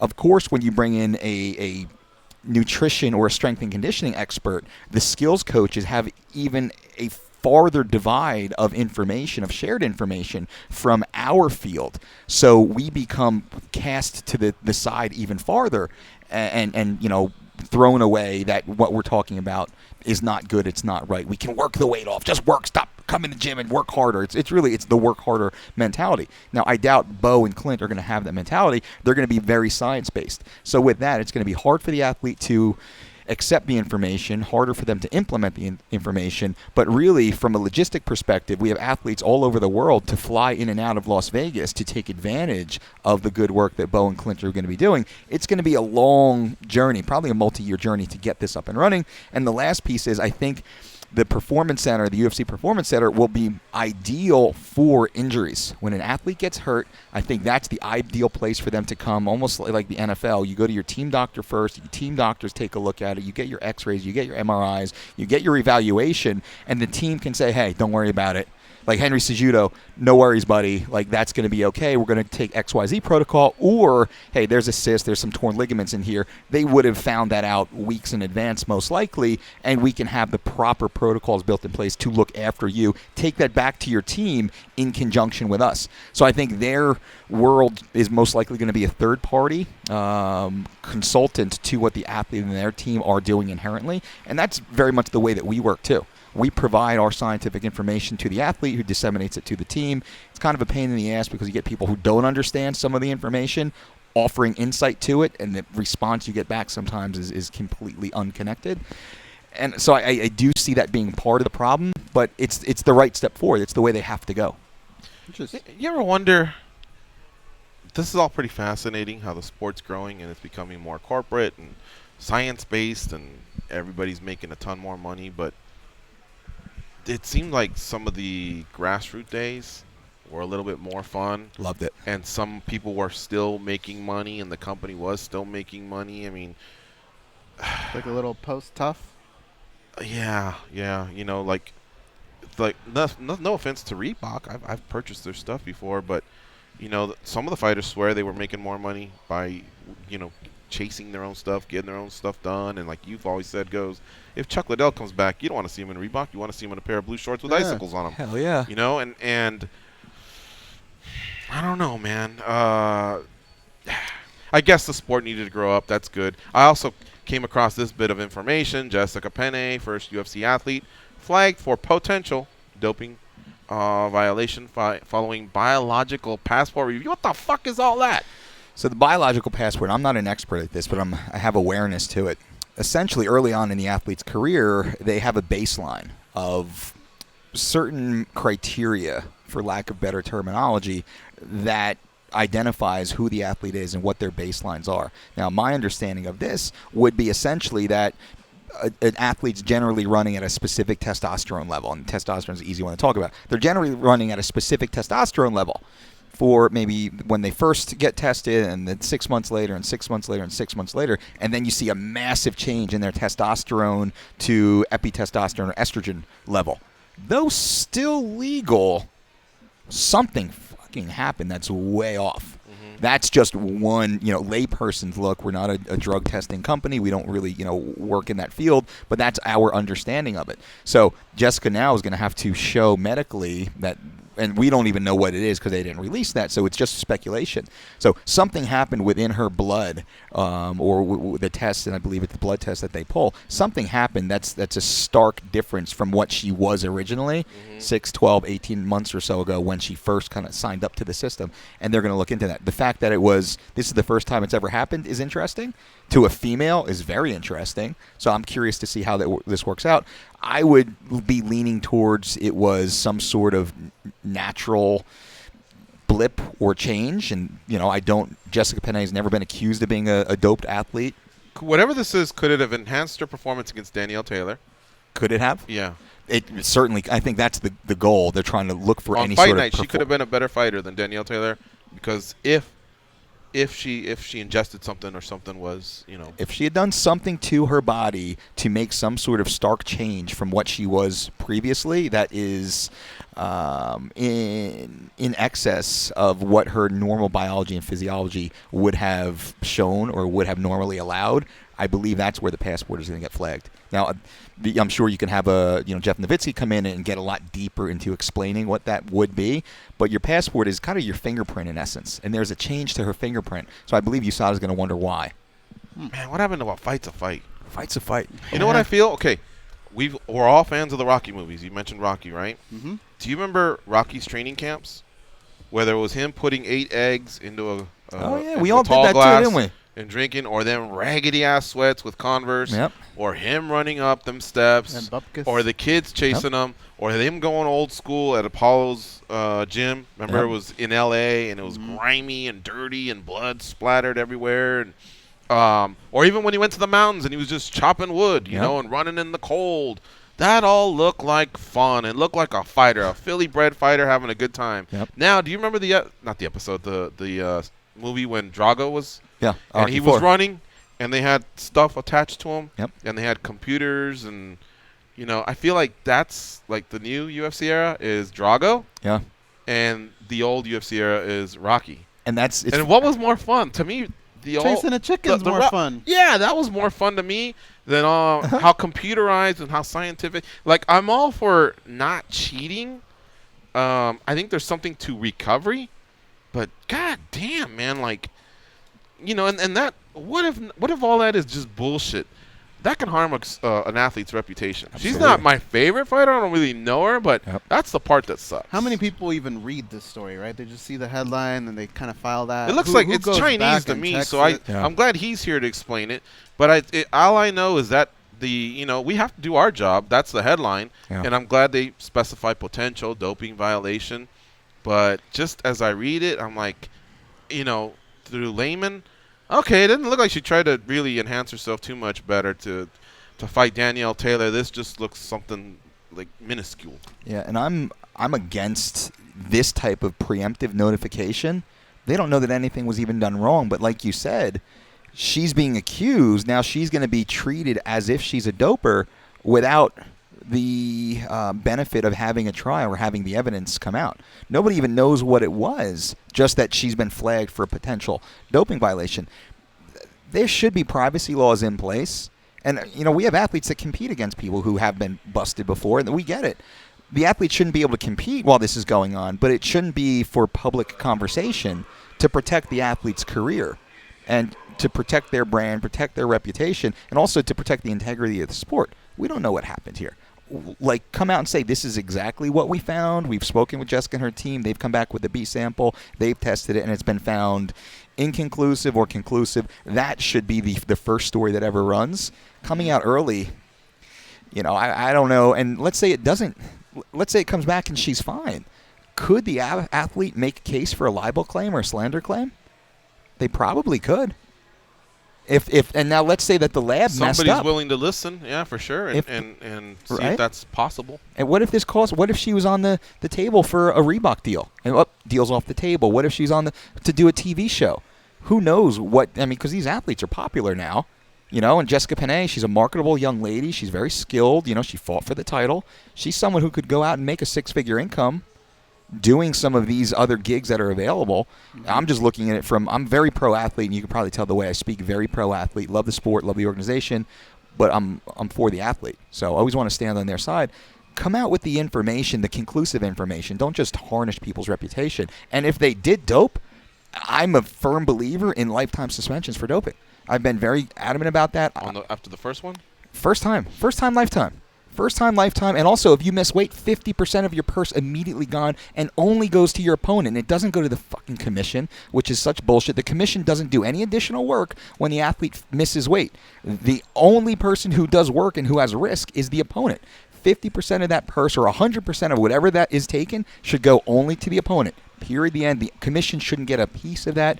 Nor does the organization shouldn't, but the UFC doesn't even ask for it. It should be 50% of you fucking miss weight. Watch how many athletes move weight classes. Watch how many athletes don't miss weight anymore if you take 50%. So everything Andy Foster's doing in California, it's all nice, but it's smoke and mirrors because most of his points, high school athletes right now are fucking beating his tests, beating his criteria, hydration tests and weight certifications. There's a 13-year-old fucking kid in Kansas right now who's laughing at that and who already beat his test and certified 2 or 3 weight classes lower. I know that because I used to beat the fucking tests back in high school, and this is going back 20, 30 years or so ago. So a lot of that, it's smoke and mirrors. It's not truly addressing the problem. I'm a little passionate about this. It's nice that kind of came up in this conversation. Lifetime ban. Watch how many athletes dope. And they're like, oh, but what happens in the tainted supplement? If it's proven that it's a tainted supplement, unbeknownst to the fighter, then no problem. They're back in. He didn't or she didn't actually dope. That's fine. Like, I'm not saying. So if they're found 100% guilty of wrongdoing, career's over. You're gone. Done. Get out of here. Watch how many athletes are now only ingesting NSF certified for sport supplements. They're not just buying fucking Joe Bro protein powder pre-workout off the shelf at some local fucking nutrition store, which is most of the athletes that have the tainted supplement issue. They're buying uncertified products. NSF certified for sport is the gold standard by WADA. You only purchase, you only consume those supplements, not even a multivitamin. That's what you should be doing. The athletes don't do that, so we could make the case, well, you know what? It is your fault because you went off-brand. I know the list right now. I can pull it up on my phone. I can call Jeff Nowitzki, and I've done it before. Is this allowed? It's on the list. It's not on the list. Is this on the list? I don't see it on the list. It should be on the list. What all the Russians were popping for, that melodonium or that Sharapova popped for, and a bunch of the UFC guys popped for. We fucking knew years ago that was a PED. Years ago. I'm friends with some of the Russians. They pop that shit like creatine. It costs them $5 a month over in Russia. They know it was a performance enhancer. But there's lots of loopholes built in. So, you fail your drug test, lifetime suspension. You're gone. You miss weight, 50% and 50% with a minimum 6 months suspension because now you have to go and get cleared by a medical doctor. You got to run comprehensive analysis to make sure that you're fucking healthy. Go see Bo and Clint. Let them run it. Let their teams run it. And I want deep tests. Let's really go deep and test your fucking brain scan. Let's really check your kidney function. Let's check your cardiac function. And not just in one test. Let's test it, and 6 weeks later, let's test it. 6 weeks later, let's test it. Let's see if something shows up. That's the way it should be. If you really want to make a change, that's the change. Who's going to miss weight and who's going to take drugs? That's my You think perspective. the UFC would be on board with that? I think they would, because it makes sense. All of a sudden, if you're going to take 50% of someone's purse, But you're going to take a lot of their business, too. how so? Well, a lot of fighters have been suspended. I mean, I know we've had the dick pills and, But and moving the tainted forward. supplements. Yeah, moving forward. But, I mean, it would take about a couple years of really cleaning and washing out the sport. January Because 1st. Imagine the minute they lose a big star, it's like, January 1st, 2018, everybody knows. Here's what's coming down the pipe. If you're serious about a drug-free sport, you get busted for drugs in our organization, you are gone. You want to go fight Does in a Japan? drug-free sport exist? No. Hell no. Yeah.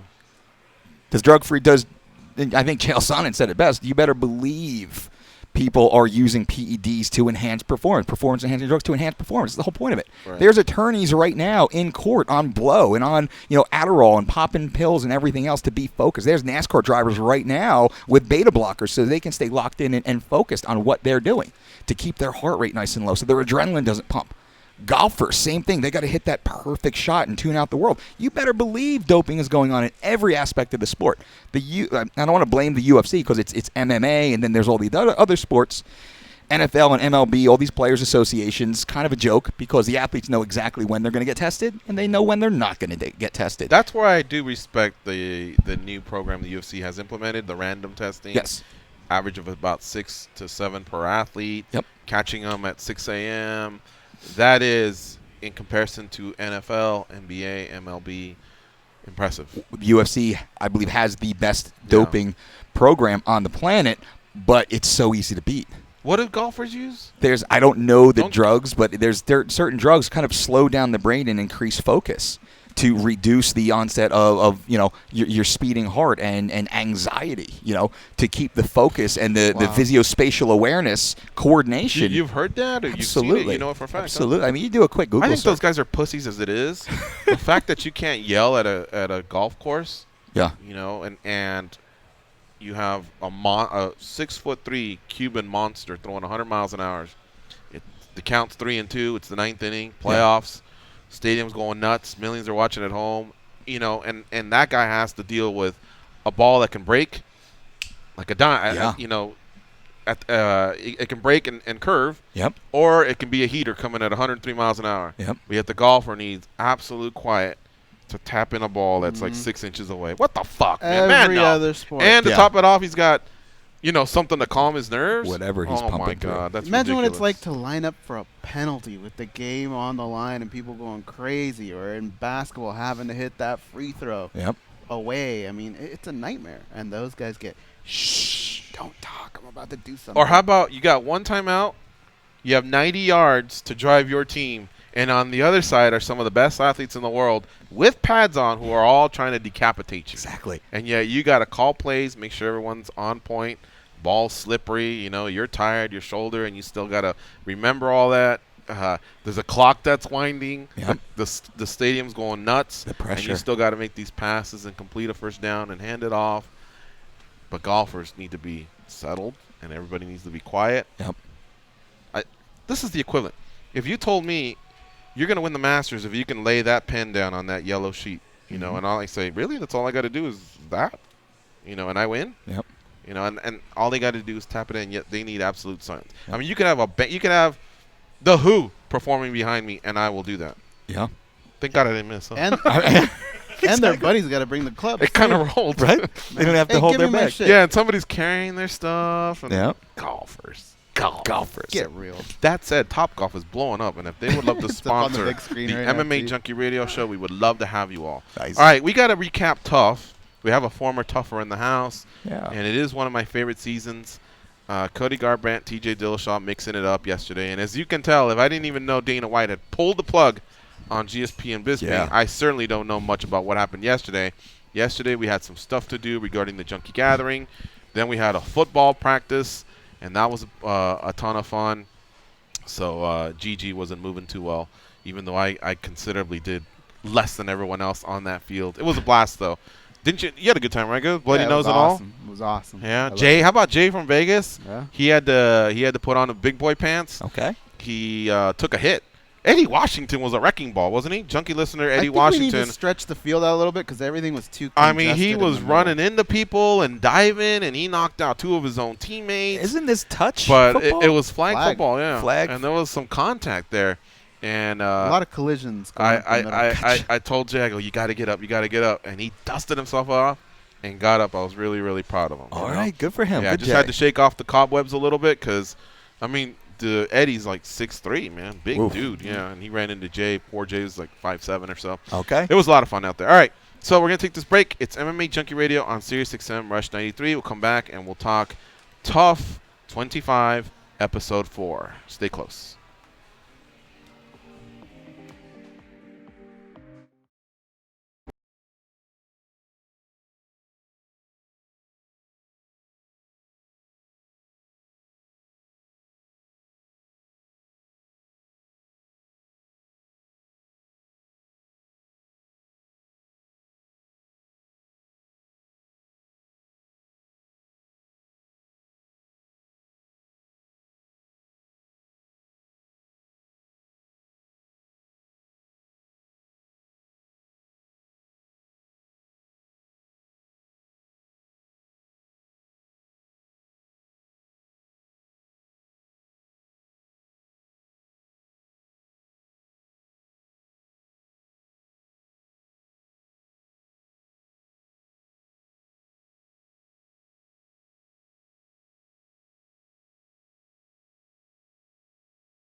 heart, compassion, common sense. These guys have none of that. You listen to them, so you're no better. I am awesome, though. They are Gorgeous George and Goes. We are going to talk Tough 25, Episode 4 here in about 30 seconds. Just to recap, Anderson Silva will not be fighting at UFC 212. GSP and Michael Bisping will not be happening. It will now be Michael Bisping defending against Yoel Romero. We don't know the date yet. Henry Cejudo has been pulled out of his fight versus Sergio Pettis on Saturday for, let me see, it's UFC 211 on Saturday. Hand injury there.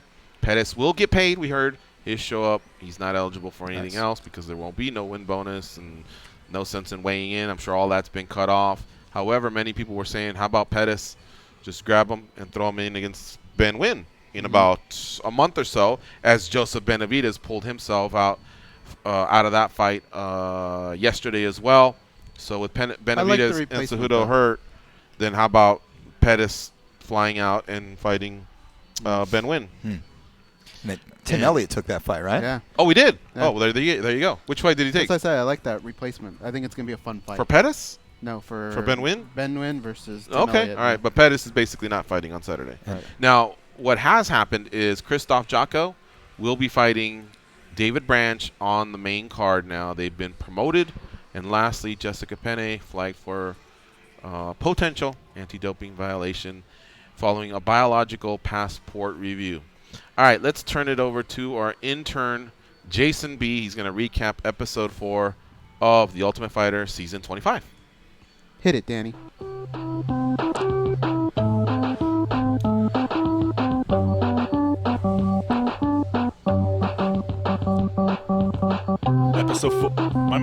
Episode 4 of Ultimate Fighter 25 Redemption was last night. Of course, I had to watch it a little bit later because we were out there on the football field. You know, GG and Goes. We were prepping for a big game, so you know what? I had to push a little bit back, but that's okay because I still watched it, PVR'd it. It's all good.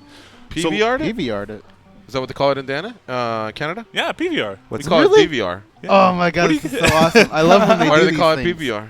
I don't know. What's it stand for? Maybe that's just in the coup, but what's I DVR actually stand for? know. I don't even know what DVR stands for. Yeah, so Probably what you guys digital know video recording. Yeah, what's PVR? Pre-video recording? I don't know. Never mind. All right, go ahead. Okay. We'll have to figure that out, though. We will. I'll Google it. So we're coming off the cuffs of JT's money win over Mehdi Baghdad.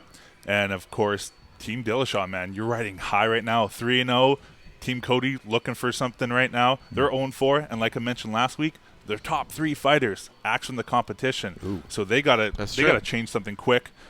They turned to Johnny Nunez, who replaced Hector.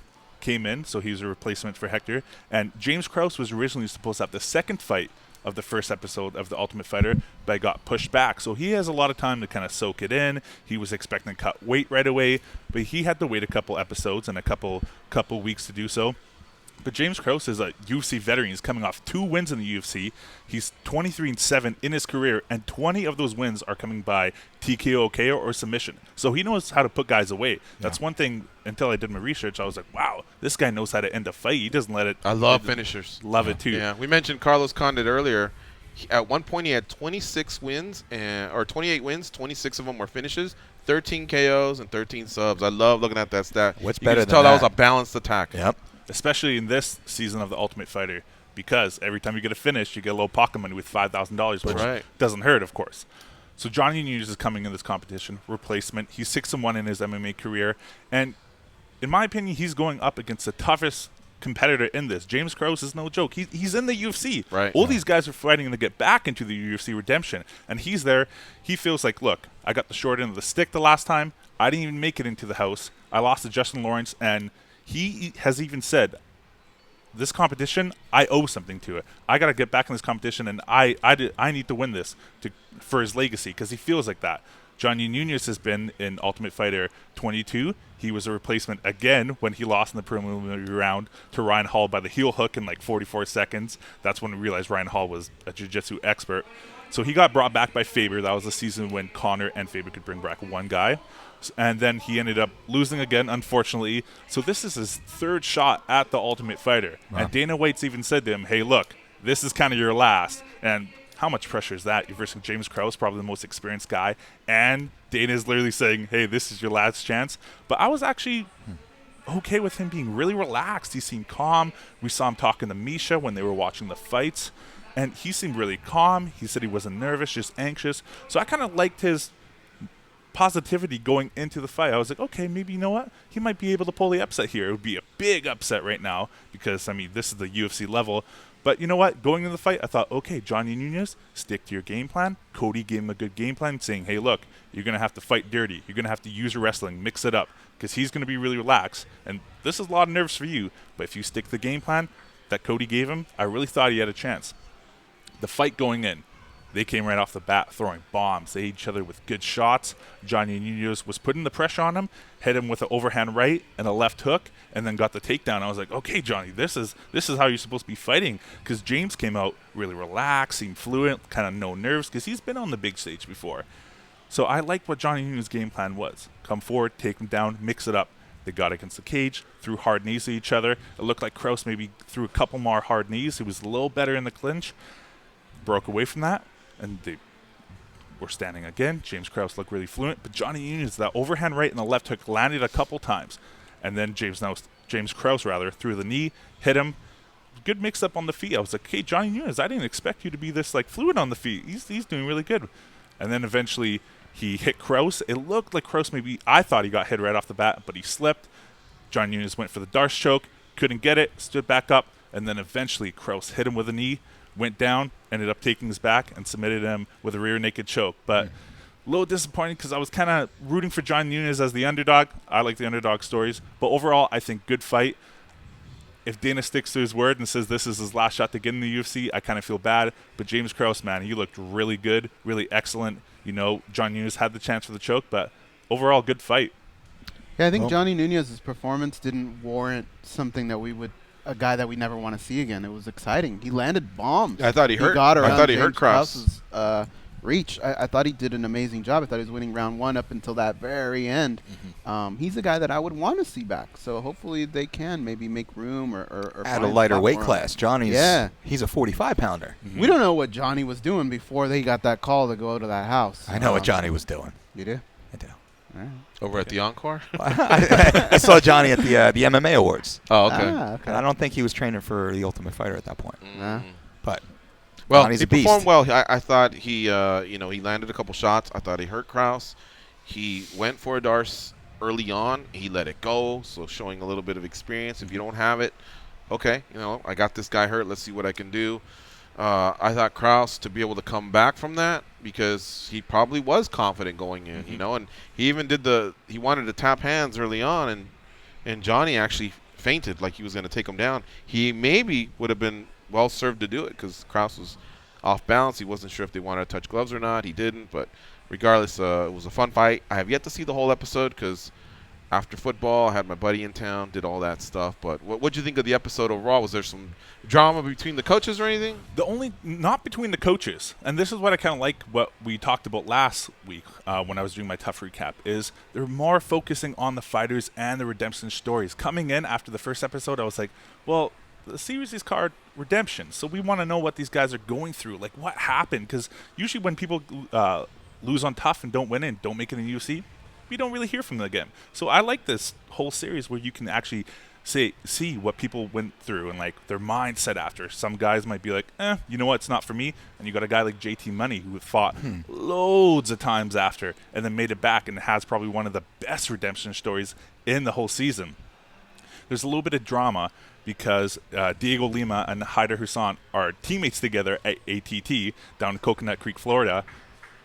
But then Cody goes up to Haider and says, hey, how do you feel about fighting Diego? And he goes, well, he's my teammate. He's like a brother to me, but it's an easy fight. I think that's where he slipped out by saying it's an easy fight. Then Cody goes, oh, it's an easy fight? Okay, we get the pick next. Let's do it. Why do they get the pick next? They're somewhat desperate. They need a win. I didn't see the episode, but why do they get the pick next? I thought when you win the fight, you control the matchups. That's what I thought too, so I wasn't really understanding that part. I don't know because they're kind of at the middle here. They switch it to kind of give Team Cody some momentum because right now they have none.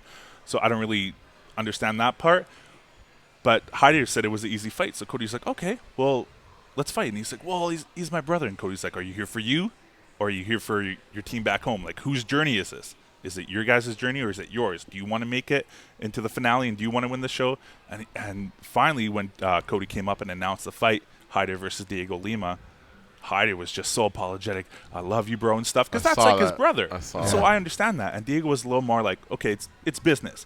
And Hyder seems really emotionally invested in this. So that's going to be something interesting heading into next week, because is Hyder going to go in there and be like, oh, man, I don't want to hit him with the big shot? When Diego's kind of like, it's business, we're going to punch each other in the face and we'll hug it out, have a beer, have dinner together, whatever. It's business. But Hyder seems a little more invested, and maybe I think that might hinder his performance when they fight. I hope not. It's 4-0 now, right, with Dillashaw's team? It's 4-0, and Johnny Nunes being the replacement for Hector. Let's just say Johnny Nunes would have been the 4th pick, so he slides in that slot. That's the top 4 for Cody gone. Wow. So, man, I think I don't know if there's ever been a time where it's been a clean sweep. I know Pettis and Melendez had something similar. Okay. No disrespect. I know you're part of Team Melendez, but I think it started off that way, right? Well, didn't the Forest Rampage, didn't that get kind of close? We got swept in the beginning, I'm pretty sure, right? Yeah. I remember Rashad Evans' Team Rampage. Marcus Jones was the last person to win for Team Rampage in the last preliminary fight. So that was that close to being a clean sweep. Yeah. But next week, I expect a good fight. Like I said, I hope Hyder doesn't hinder his performance because of his brotherly love. Yeah. But overall, I mean, Team Cody, man, your top 4 guys axed out. TJ Dillashaw is kind of laughing. I mean, there's competition between the coaches, too. Cody doesn't want to lose to TJ, have his team cheering. Those walls are thin, like you said last week. So I really hope Team Cody gets it going. The doors. That's why Rampage there will plow through them, right? I know Rampage packs a punch, but some of those he was like, rah, rah, rah. Cardboard doors. Yeah. Not that Rampage couldn't break down a steel door, especially in those days, right? He'd rip down walls. It was contrived. You guys met up at an airport and squashed it, right? We met up in an airport, and we were kind of squashing it, but rather loudly, and they brought security onto the plane to, like, are you guys cool? And I was like, yeah, we're cool. And he's like, because people are saying that wasn't cool. They're like, no, well, it was kind of loud, but we go way back. Was that the last time you interacted? This was, a long time ago. And so is it cool? It is cool. Okay. It is cool. 100% it's cool. Rampage is probably, I would say, he's the most gifted athlete I ever had the honor to work with. Truly. I think Quentin Rampage Jackson, he's a legend in the sport. And I've said it before. I said it early on in my career, and I've said it to this day. He's the greatest athlete I had the honor to work with. And you look at what he's done in his career, and he didn't always have the best circumstances. He didn't have the best training camps. He was prone to some injuries. He always fought hard all around the world, and kind of had some off-season issues. And kind of we know. And you look at what he's done. The way he beat Dan Henderson when Dan was in his prime. He beat Chuck Liddell when Chuck was in his prime. The way he knocked out Vanderlei Silva. Even his fight against Rashad Evans, where he came out and won that 3rd round after a 1.5-year layoff, filming the A-Team. I mean, I could go through Rampage's career, and my favorite fighter to watch. But again, amazing athlete, and I still to this day I still cheer for him. It kind of sucks to see some of the behind-the-scenes BS that he's dealing with now that pops up in the media every so often.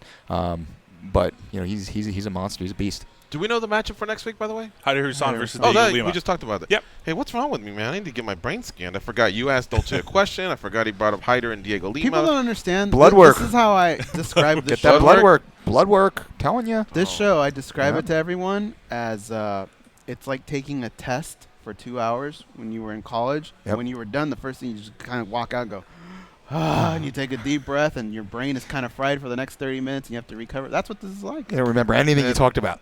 Yeah. No, I never remember anything. Yeah. Sometimes I don't even remember who I'm the starting guest to feel is better, man, but I think maybe I need to get that blood work. Blood work. Let's go. What are I they know gonna you tell guys me? want to know what PVR stands for. I know what it stands for now. Okay. Personal video recorder. There you go. Personal okay, video we'll take recorder. it. Okay. Canada's always got to tweak this. Yeah. Always got to tweak the American stuff a little bit. Digital video recorder, right? I think so. Yeah. Personal makes it sound like this is just for you. That was no from one else JD has it. from the IE. Yeah. Digital means, everybody's got it. Digital. DVR. Remember the Good TiVo stuff. days? Way to recap it. Thank you, sir. All right. Since we're here and we're running out of time, and I definitely want to have Dolce do some plugs out there because he does a lot of wonderful stuff for people, not just athletes, the common man or woman or kid. Like I mentioned earlier, I brought my buddy Big Ralph into the equation. Nice. There was I was very impressed. He's a fan of Dolce. He has a few of his books, including one. I talked about proms and dances and weddings. So that's 3 weeks to shred it. 3 weeks to shred it. Right. Yes. And it's the DolceDiet.com is where people can scoop up the digital format of these books. Yeah. And then there was another one that was very impressive because, again, we're in May.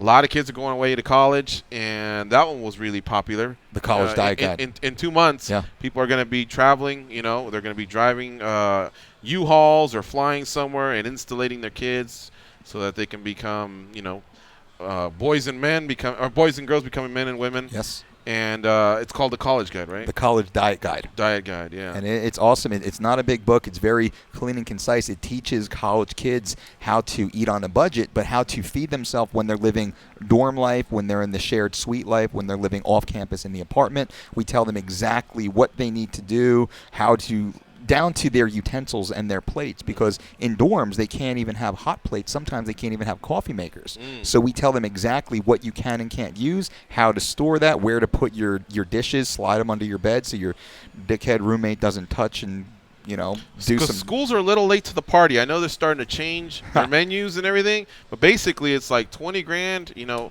19 of it is going towards your books and your education, and 1,000, you know, milk and food, but it's going to be a lot of processed food. You saw what happened to Meadow Soprano on The Sopranos. Yeah. She went away to college. She come back, so she was, you know, freshman 50. Big call kid, it. man. So yeah, I know that it can I've happen heard to that anyone. before. Yeah. Most college campuses have worse food options than federal prisons. Really? It's very similar. They're very similar food sources, and you think about that. What's the government incentive to really feed college students high-quality foods? Zero. It's profit, right? This is big business. We're thinking margins here. Always consider the margins. What's the margins? Highly processed, low-quality food that can be made in mass and that can be stored and preserved for years at a time. That's what most college campuses are feeding their students, yet they expect the student to go out there and get a 4.0 GPA and be able to perform in athletics and not put on that nasty extra weight because, you know, that's what no college kid wants to be walking around fat and sloppy. So and then the extracurriculars, pizza and beer that slips in on the side weekends or Tuesday nights as it goes. So we outline all that information for the kids and the parents out there, and we give a survival guide essentially. We've had college kids go through it before we produced the book, and they were able to live on less than $50 a week. So instead of their parents paying, it was a couple grand a semester. They were thinking, Mom and Dad, don't pay the college that money. You keep that money, put it on my EBT or my debit card, whatever it is. And the kid was pulling from that, and they were having like $1,000, $1,500 left over at the end of the semester that then they would go and spend on, you know, sex, drugs, and rock and roll. That's great. That's pretty cool. I didn't think of it that way. There we go. Dude, UNLV had a Taco Bell, a Burger King, a Pizza Hut, a Panda Express. All of those were on campus. Of course. Right there for you. Oh, an In-N-Out. Military installations you know, also. that could be that's a lot of incentive towards the kid, using that money, you know, being healthy, and then using it towards the end to help the parents, help the kids. Yep. Interesting you brought that up. That's all right, we got to take important. this last commercial, then we'll wrap things up. Jason B still has one last thing to share with us, and that's MMA history today. Ooh. So cool. we'll tackle that when we come back. It's MMA Junkie Radio on Sirius XM, Rush 93 with Mike Dolce in the house. Hey. Frank Sinatra, you Frankie, me boy, don't know. You have a little voice, you sing calypso. What did they say? Frankie Sinatra, Frank Sinatra, Frankie, me boy, don't know. You have a little voice, you sing calypso. What did they say?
warm-up is longer than my workouts. My warm-up and cool-down for sure. My workouts are 20 minutes. 15, 20 to warm up, another 15 to 20 to cool down. I'm really only working for that 20 in the middle. That's the mentality. Short, sweet, intense, stretching. But act as though they've never met. They are the I'm sure brothers Yuli can. Garcia, Gorgeous George and Goes. All right, so we're wrapping things up here. Don't forget, Mike Dolce also has a podcast that drops every week. Look for it and subscribe to it and review it on iTunes. It's very popular, and he also, you can catch him on Twitter, a lot of times answering many of the fans' questions, and that is the Dolce Diet on Twitter. All right, so Mike, thank you very much for stopping by and co-hosting. Pleasure, honor as always. We had a blast with you, and we covered a lot, as always. As always, I love it. Junkie Nation, baby. Jason B., let's close up with what happened in MMA history today. May 11th, 2008, in what started an 11-fight win streak. May 11th, 2008. Any guesses? May 11th, 2008. I do, but I can see your screen, so that's I'm out. No, let's see. What division? Welterweight, mostly. GSP. Incorrect, sir. May 11th, 2008? Yeah. What started a streak? Nick Diaz defeated Katsunui Inoni by TKO at the Samatama Oh, he Super did win like Arena. 10 or 11 in a row, right? Yes, and during that time, he defeated the likes of Paul Daly, KJ Noons, Yep. Frank Shamrock, Thomas Denny. Yep. And in his debut fight, his comeback when he made his second run in the UFC against BJ Penn at UFC 137, which was a spectacular performance by him. Yeah. He went on a long streak, 11 fights. That's no joke right there. Yeah, but if I'm not mistaken, I think Penn was his last win, right?